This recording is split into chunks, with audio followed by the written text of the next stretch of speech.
Welcome to Trinidad and Tobago to our News 4 report, a product of the Government Information Services Limited. I'm Nicola Barito. Let's take a look at the headlines.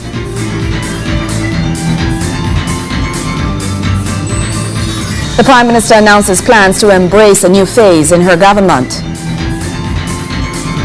Caribbean Airlines offers assistance to members of the Muslim faith from this country and Guyana to Mecca in October. And government outlines further plans to regularize the State Lands Act. Thank you for joining us to our top story. Prime Minister the Honorable Kamla Persad-Bissassa has announced plans to embrace a new phase in her government. A reconfiguration of cabinet and of the membership of state boards is to be implemented shortly. The Prime Minister addressed tens of thousands of supporters who gathered at Mid-Centre Mall in Chaguanas for the second anniversary celebrations. I am calling in all my ministers, and I'm calling in all the members of our state boards, and I'm calling them in to provide an account of their stewardship, of their ministries, and of the particular state boards. We are approaching midterm. We are going into our third year, and our discussions must be frank and cordial, but we must do this on the basis of evaluating performance. And after having evaluated that performance, I will then undertake a reconfiguration of the Cabinet of the Republic of Trinidad and Tobago and of the state boards which serve our citizens. Changes to cabinet to be revealed in just 2 weeks' time. This as the UNC political leader announces plans to embrace a new phase in her government. Mrs. Persad-Bissassa says a blueprint for national development is expected to be launched in June following major performance evaluations of members of cabinet and state boards. I believe we have built a solid foundation upon which to advance what will be known as a blueprint for national development that will be historic in nature. The details of this blueprint, as I told you, will be launched in June. It has been in progress over the months and will be presented to the Business and National Committee within 2 weeks, along with those who will hold the portfolios as members of the Cabinet and State Boards, the A-team or advanced team who will take us forward over the next few years. Mrs. Persad-Bissassa is also assuring that government remains committed to transforming the entire country. The vision and the mission of this partnership is to open up every single community in Tobago and Trinidad. There shall not be one community left behind. Every single community in the north, in the south, in the east, in the west, and across the sea in Tobago, we shall bring opportunities to all our citizens in these communities. While highlighting the long list of achievements and accomplishments during government's 2 years in office, Mrs. Persad-Bissassa commended several ministers for their hard work. And so we have road repairs in Arima, Caroni Central, Komoto Manzanilla, Diego Martin Central, Laventille East, Morva, La Brea, Mayaro, Naparima, and across the length and breadth of Trinidad. 166 road projects as we speak are in progress. We completed work on the St. Helena bypass. And so that is a kind of improvement in infrastructure. Give him about 2, take about Jack Warner. The work's being done.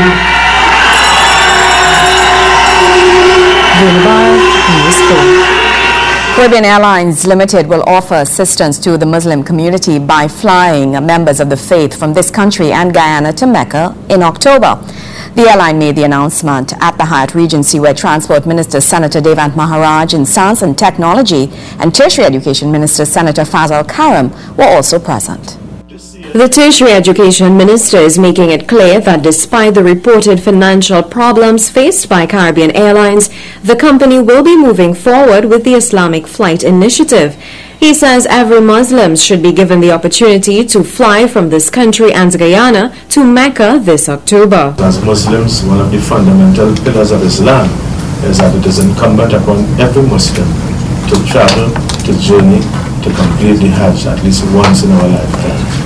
And what we are also reminded of is that as far as possible, that the journey should be with ease and facility, such that we can perform our duty to Almighty Allah and return home, inshallah, if so be the will of Almighty Allah. I also want to say that We are doing this at a time as well, in spite of the challenges that our national airline is going through. We are doing this as a gesture of goodwill to the Muslim community. Minister Karim is paying tribute to the Muslim community for their contribution to this country. This comes on the heels of Arrival Day celebrations on May 30th. This year, next week, Wednesday, what is also ideal about this occasion is that next week, Wednesday, we celebrate 167 years of Indian arrival in this country. And while many, and I said this when I had the honor to represent the Honorable Prime Minister, the function of the Islamic Community Services in London on Saturday. I said that while many of our parents and great-grandparents may have come on the fatal result, many of us are going out of the journey in the reverse on board aircrafts now. So whether it's Caribbean Airline or any other aircraft. But we say that as well as we recognize the significant contribution of the Muslim community to the development of Trinidad and Tobago. Caribbean Airlines Limited officials say they are looking forward to a fruitful relationship with members of the Hajj Council as they make their pilgrimage to Mecca. The Minister of Transport is highlighting the significance of every Muslim being given the opportunity to see the religious experience becoming a reality. He is assuring that everything will be put in place to make this venture a success in order to allow the Islamic community in Trinidad and Guyana to have a religious experience flying with Caribbean Airlines Limited. Vina Bharth, News 4. News 4 continues after the break. Stay with us.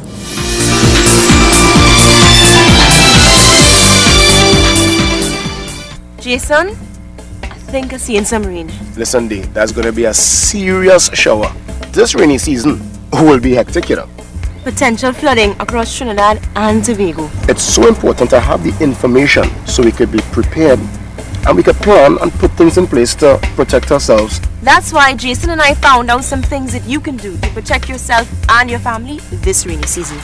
First plan of action is to not build your home or business too close to ravines, rivers or drains. Because when the heavy flooding occurs, they can wash away all your valuable property. Remember, rivers need a place to flow, and over time, riverbanks widen naturally. So if you must, build a safe distance from the river.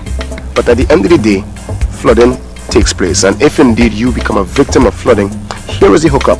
You need to contact your regional corporation or the ODPM at 800 ODPM. Great, Jason. Remember, damages caused by flooding can be minimized. So let's plan and prepare in order to safeguard our family, our community, and our country. A message from the Ministry of National Security, Office of Disaster Preparedness and Management.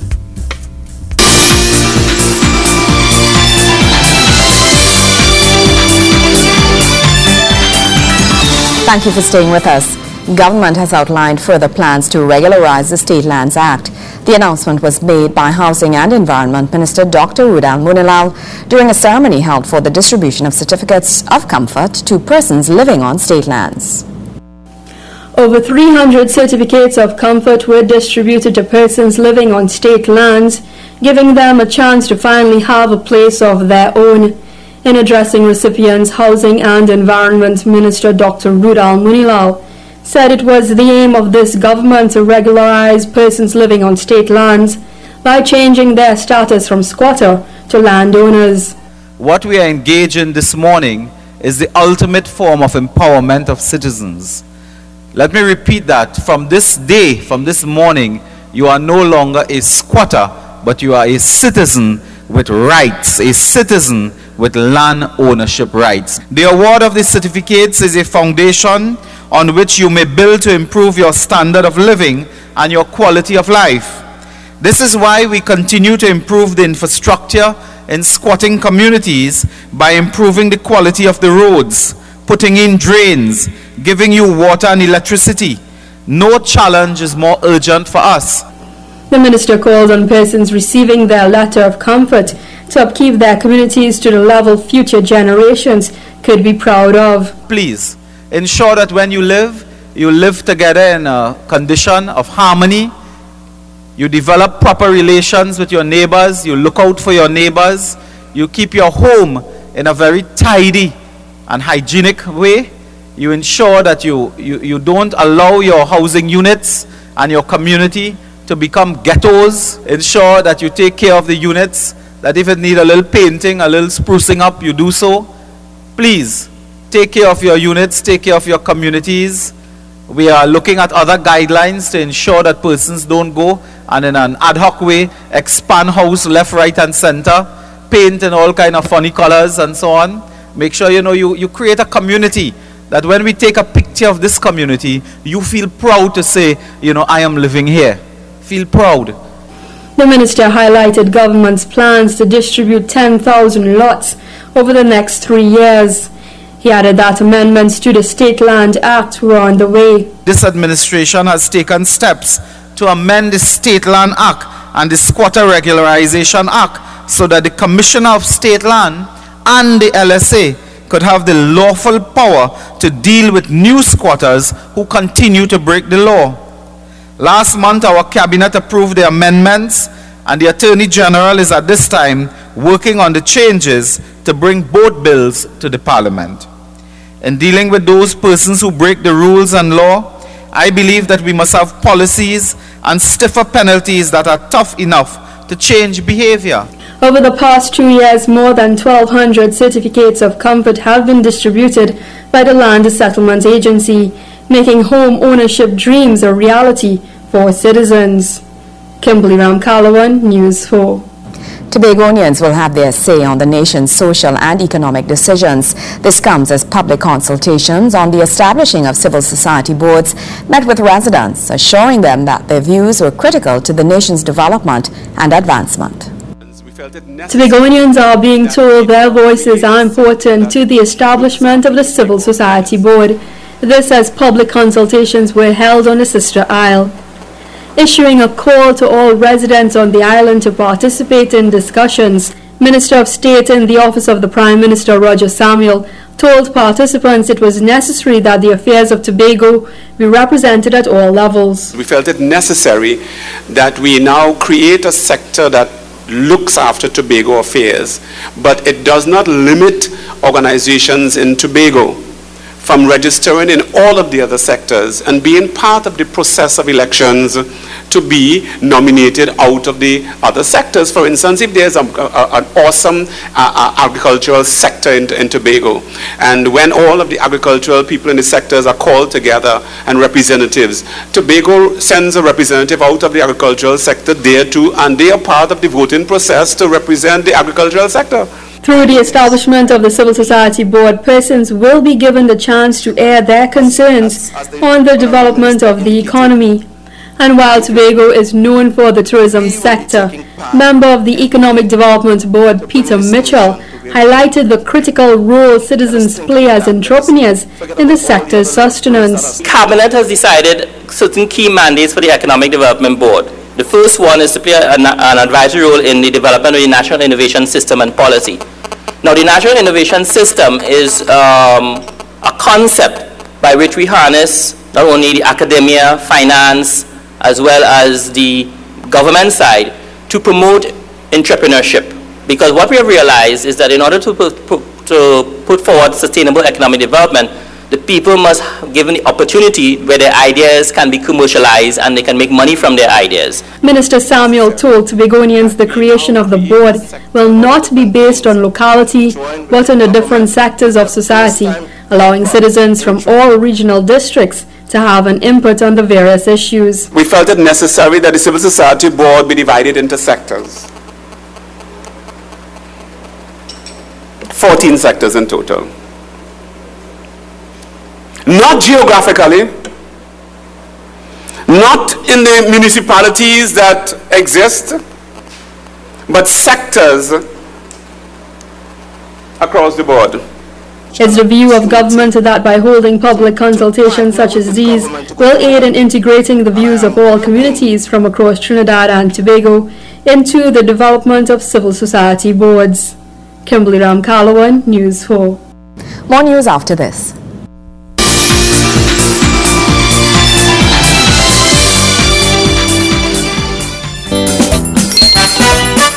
Meet the Kissoons. It's Saturday, and everyone has to do their part to clean the house. Everything was flowing perfectly until... Daddy, where do you want to go? No, no.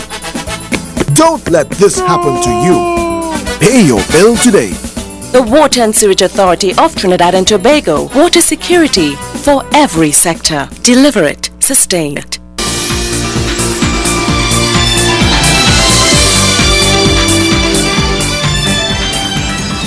Welcome back. A Culture of Science exhibition opens its doors to the public at the Diwali Nagar. The exhibit showcases both ancient Indian scientific knowledge and the Indian contribution to modern science and technology. Tertiary Education Minister, the Honorable Fazal Karim, introducing the exhibit, described it as the first of its kind in the Caribbean. It's the first of its kind to visit these shores. An exhibit titled India, Culture of Science, presented by Nehurst and visiting representatives from India. The show displays both ancient Indian scientific knowledge and the Indian contribution to modern science and technology. In opening the exhibit, Tertiary Education Minister Fazal Karim said in science there was no boundaries, as it defied national borders in its capacity to create and provide solutions. In the final analysis, ladies and gentlemen, there is no such thing as Indian science. No Chinese or German or American science. There's only science. That pure universal knowledge that transcends all socio-cultural boundaries to be discovered and accessed by all.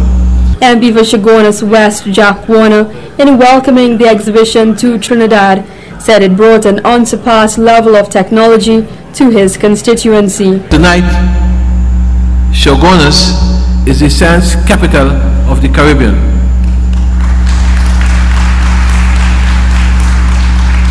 And when you imagine Chaguanas just 50 years ago was the capital of the sugar plantation, and today is the capital, the science capital of the Caribbean, how far we have traveled. In a few minutes, my friends, when you walk through those doors to witness the marvel that is India, the science of culture, you will experience the human joy of creating and of innovating. Mrs. Sangeeta Gairola, visiting Secretary of Government from the Ministry of Culture in India, described the exhibit as one showcasing the various aspects of science unique to India. Master craftsmen will provide on-site demonstrations on some of India's finest, world-renowned craft technologies such as bidri ware, silver filigree work, marble inlay, etc., which have endured for centuries, handed down from generation to generation. A separate section showcases India's advances in the frontiers of science in the areas of agriculture, biotechnology, chemistry, space technology, oceanography, geological science, and IT and computer technology. This collaboration comes some months after both institutions signed an agreement in India as part of the state visit by Trinidad and Tobago's Prime Minister, Kamla Persad-Bissessar. Kimberly Ramkalawan, News 4.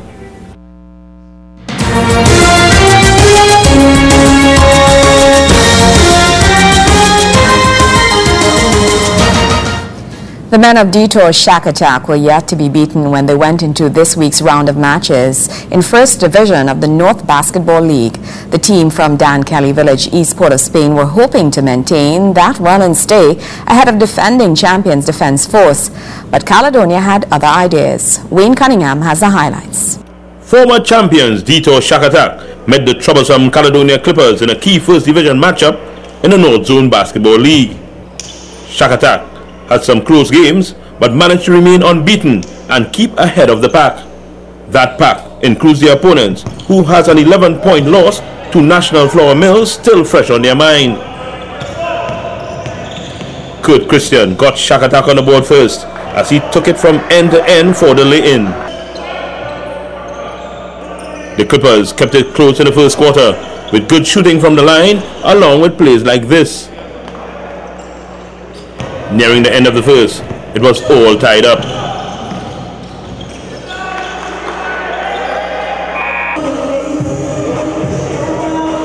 By the half-time, it was still tight, but Caledonia went into the break with a 2-point advantage, courtesy this steal and bucket from Kerwin Laris. The teams continued to trade baskets throughout the match, and this one looked destined for a close finish. Even in the department of high scorers, it was close, with Andy Best of Shakatak and Kerwin Laris of Caledonia with 14 each. 13 points were scored by Clippers big man Miguel Williams and Shaq's guard Kurt Christian. With under a minute to go in the game, Caledonia were trailing by 1 after this basket.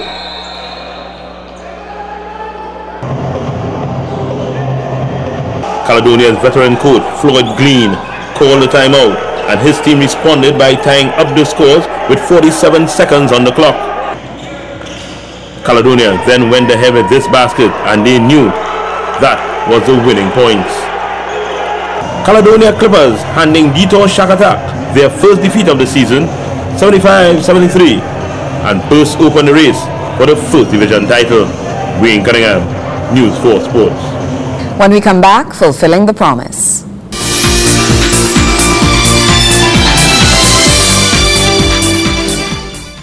Adults aren't the only ones who beat up on kids. Sometimes kids beat up on kids. Every child has the right to be protected from violence, abuse, and neglect. Because I shouldn't be afraid to go to school or play with my friends. Because no child should be hurt by adults or by other children. Because safety is my right. Stop the bullying.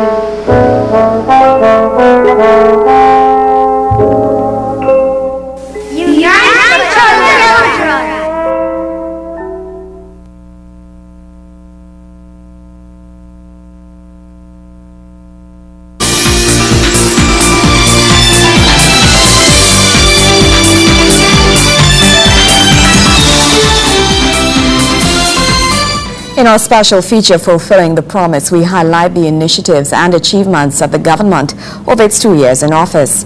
At News 4, we have joined in that effort, and each day in our news package, we feature one of those highlights from the long and impressive list of milestones over these 24 months. In this story, we look at a new community center in Malabar.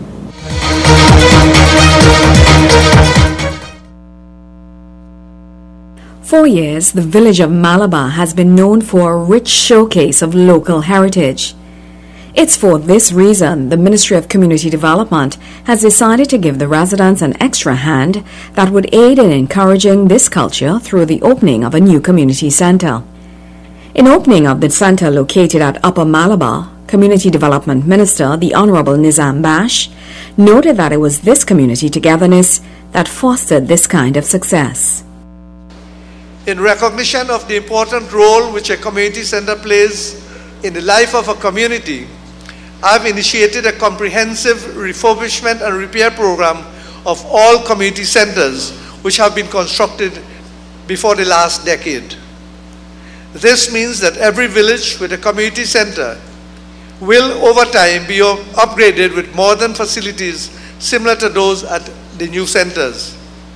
I believe that every village council and every village should be provided with modern facilities and technology to enable them to grow and develop. Apart from producing some of this country's top cultural performers, several athletes have been birthed in Malabar. Sports Minister and MP for the area, the Honorable Anil Roberts, announced plans for his constituency, telling residents they can expect a new sporting complex in the near future. There will be a $66 million sporting facility. Tenders go out next 2 weeks and construction will begin by September or October. The ground preparation will be done where you will have a 25-meter swimming pool, a running track, indoor facility for basketball, volleyball, community center, homework center, weight room, gym room, right there on India ground. We also will have a smaller one in Karapo. The center is expected to provide the necessary spaces for gatherings that would encourage true community development, something Minister Bash urged residents to take full advantage of. The community-based groups participated in competitions which included patriotic songs, dramology, and Lorraine Rivet, and they truly gave a good show of our local heritage. I'm well aware that in order for communities to give their best at events like these, they need a central location, and that is a community center, which would allow experienced residents to mentor young ones in the areas of sport and culture and keep them off the streets. A community center can provide a training venue for men and women in Malabar to upgrade their skills. A community center will help the community groups like Youth Alive, the Aaron Birch Foundation, the Malabar Uplifting Community Group, and the Village Council to make a positive impact in Malabar. Several activities will be generated as a result of the new community center. Some of them have been outlined as part of initiatives aimed at promoting adult education programs offered under the Community Development Ministry. Persons interested will be provided with opportunities to gain various skills, equipping them for the job market. So we wrap up this edition of our News 4 report, a product of the Government Information Services Limited. I'm Nicola Barito. Thank you for joining us.